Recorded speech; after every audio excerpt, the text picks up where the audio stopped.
Ya, shalom bagi kita semua dimanapun kita berada pada saat ini. Kiranya kita semua tetap berada dalam keadaan sehat dan apapun yang merupakan aktivitas kita sepanjang hari ini, kiranya Tuhan Yesus memberkati. Dan kembali berjumpa lagi di channel kita ini, yaitu Zimayania Chen. Terima kasih buat teman-teman semua dan juga para sahabat yang sudah mendukung perkembangan channel ini dengan setia. Dan kiranya kita tetap menggunakannya untuk menjadi berkat bagi semua orang. Nah, teman-teman, pada video kali ini saya membagikan kepada kita semua di mana ada seorang ustadz atau seorang imam dalam masjid. Dia mencoba mengkumandangkan azan di dalam gereja. Dan bisa nanti teman-teman lihat pendetanya itu di atas mimbar dan ustadznya itu di samping mimbar, dan dia melakukan azan atau yang merupakan panggilan untuk ibadah sholat 5 waktu yang biasanya mereka lakukan setiap memanggil saudara-saudara seimannya untuk datang beribadah atau melakukan sholat 5 waktu. Nah, teman-teman, mungkin ada yang setuju dengan hal ini dan mungkin ada juga yang tidak setuju, dan tentu saja punya alasan masing-masing. Tetapi sebelumnya mari kita simak videonya yang berikut ini.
Nah, jadi itu dia teman-teman, singkat saja videonya dan teman-teman bisa menilai sendiri ya. Dan bagi teman-teman yang setuju, berikan alasannya di bawah kolom komentar dengan alasan apa Anda bisa setuju dengan hal ini.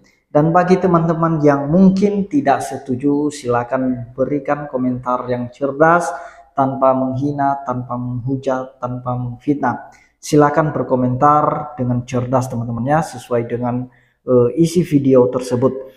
Karena teman-teman, saya melihat ada juga yang setuju dengan hal ini, bahwa ya ini bentuk toleransi, bagaimana antara umat beragama itu saling menghargai, saling menghormati, dan ini merupakan salah satu bentuk toleransi kita.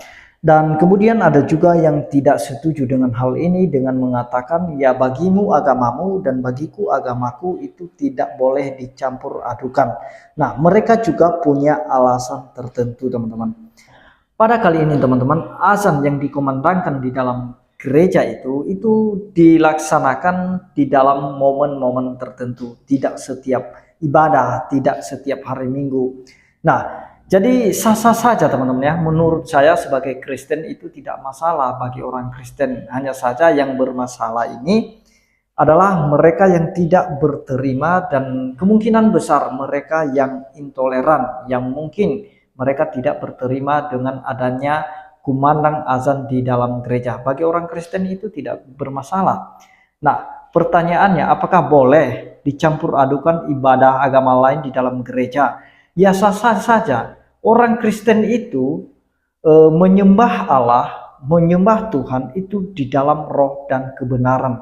Gedung itu hanya sebagai tempatnya saja, tetapi penyembahan yang sesungguhnya itu di dalam roh dan kebenaran. Dan ketika ada momen-momen yang seperti ini teman-teman, di mana kita saling mencintai, saling mengasihi, saling menghargai, maka perlu ada hal-hal yang seperti ini supaya kita ini bisa mendapatkan kesannya bahwa kita itu saling mencintai, saling mengasihi. Jangan nanti dengan adanya azan yang dilakukan oleh saudara kita muslim dalam gereja dan kemudian kita mulai memberikan penghakiman sendiri, menghakimi dengan mengatakan ini itu. Jangan. Jadi yang intinya bahwa iman kepada Tuhan itu pribadi masing-masing. Kalau masalah gereja itu umum. Orang juga Kristen bisa beribadah di mana saja, di rumah, nggak mesti di gereja. Bisa juga di gedung serbaguna, bisa juga di stadion, bisa di mana-mana beribadah teman-teman. Itu tidak ada hubungannya dengan gedung. Nah, sekali lagi saya mau katakan menurut saya, nah ini menurut saya ya, menurut saya bahwa tidak ada hubungannya dan tidak ada masalahnya apabila kita beribadah itu tidak mesti di gereja. Nah, dan tidak ada masalah dalam masalah gedung. Apakah karena kita beribadah di rumah, maka Tuhan tidak menerima ibadah kita? Apakah karena kita ibadah di stadion, Tuhan tidak mendengarkan kita? Apakah karena kita ibadah di gubuk-gubuk, maka Tuhan tidak mendengarkan atau tidak menerima ibadah kita? Tidak. Nah, ibadah yang sejati itu, apa kata firman Tuhan? Ketika kita mempersembahkan seluruh hidup kita kepada Tuhan, itulah ibadah yang sejati. Persembahkanlah tubuhmu sebagai persembahan yang hidup, yang kudus, dan yang berkenan kepada Allah. Nah, bukan gedungnya yang berkenan kepada Allah. Seluruh hidup kita yang harus berkenan kepada Allah. Jadi kalau ada orang atau saudara-saudara kita yang beragama lain itu datang ke gereja, kemudian mereka buat azan atau mengkomandangkan azan di situ, ya silakan saja. Karena bukan gedungnya yang berkenan kepada Tuhan, melainkan setiap pribadi seseorang itu, teman-teman. Nah, jadi kita tidak perlu menghakimi, oh ini salah. Dan kita juga tidak terlalu buru-buru mengatakan, oh ini benar. Tetapi yang intinya kita ambil hikmahnya bahwa yang berkenan kepada Tuhan itu bukanlah gedungnya. Gereja itu atau gedung gereja itu hanya sebagai tempat untuk beribadah. Karena kita bisa beribadah dimanapun selagi itu tidak mengganggu banyak orang. Nah, jadi itu yang mau saya sampaikan teman-teman. Mungkin teman-teman punya alasan tertentu ya, tetapi ini menurut saya tidak masalah. Karena ini menandakan kita sebagai orang yang tinggal di Indonesia, yang dimana multi agama, dimana di dalamnya banyak suku, budaya, ras, dan agama, dan itu yang harus kita hormati. Dan tentu saja ini merupakan momen tertentu teman-teman. Tidak setiap kali ibadah ada saudara kita muslim mengkumandangkan azan di dalam gereja. Tetapi di momen-momen, di ibadah-ibadah seperti ini teman-teman, ini memberikan kesan yang baik, kesan yang positif untuk kita terima. Nah, bagi teman-teman yang tidak setuju tadi, seperti yang saya sampaikan dari awal, silakan berikan komentar di bawah kolom komentar dengan alasan yang diterima akal dan logika ya. Dan juga kalau ada yang tidak setuju, ya demikian juga berikan komentar yang cerdas. Demikian yang saya sampaikan teman-teman, kiranya Tuhan Yesus memberkati kita semua. Shalom.